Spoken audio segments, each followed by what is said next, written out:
Workers' compensation is very complicated, which is definitely something I have learned, and that's why we are lucky that Catherine Stone from Injury Florida Law is here to help each week to help us understand it all. And today, she's addressing the rules you need to know about attendant care.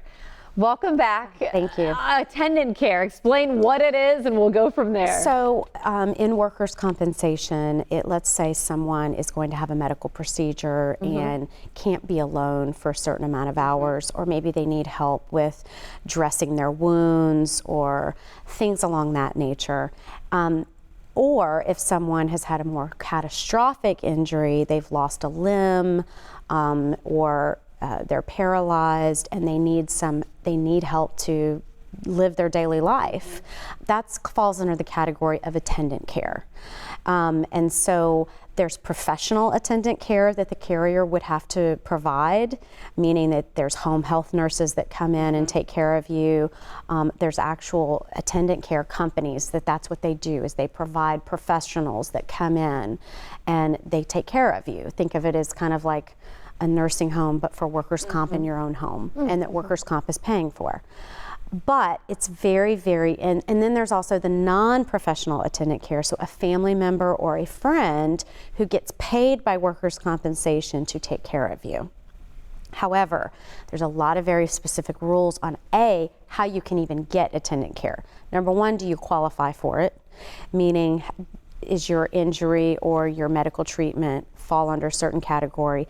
But more importantly, and this is what I stress to a lot of clients, especially those that are going to have a major medical procedure, or even someone who's had a catastrophic injury and they're about to be released from the hospital, you have to get that prescription or that referral for attendant care prior to receiving it. So in 2003, they actually changed the law where they no longer allow retroactive attendant care. So what would happen prior to 2003 was people would come in and you would find out that their wife or whomever had been taking care of them, and then the carriers would get these giant bills for attendant care. Well, you can't do that anymore.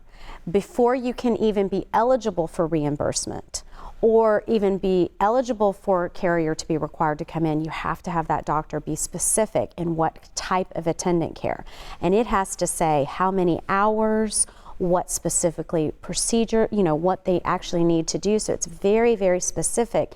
And especially for those that have had catastrophic injuries, knowing what you are entitled to and what the carriers will pay for, and working with the medical doctors to make sure that you get what you need, because there's not always, people aren't always thinking about that when they go to get out of the hospital, or even after a surgery sometimes. Yes. I mean, I haven't had experience with workers' care, but when you leave the hospital, it's completely overwhelming. The paperwork and setting up care afterwards, how terrible would it be? And I'm sure you see people who want that retro payment, and you got to say, and a lot of times I have to say, it doesn't work like that. Did you get the prescription ahead of time? Yeah. So for instance, I had a client the other day who was about to undergo surgery and was told by the doctor, oh, well, you're going to need someone to help you for at least 4 or 5 days. Okay, well, did you get that in writing? Yes. No. Send me all the paperwork. Maybe it's in the pre-op paperwork. Wasn't in the pre-op paperwork. So my staff and I literally spent probably 2 full days just trying to get the paperwork we needed so that we could have somebody come in the home after the surgery and provide that benefit that the doctor had talked about. And it's not the doctor's fault. They don't know what the paperwork requires. Yeah. That's where we had to step in and say, hey, you have to get this from your doctor. And it's one of those situations where you'd rather go ahead and get someone like yourself on their team up front so that things like this don't happen to you and you're not left out wondering, okay, what can I do about these bills? Right. Catherine, I don't think we say it enough how overwhelming workers' compensation can be, but you are here to help. You've got the experience. We want to make sure, share her information. There it is right there, so you can get in touch with her today.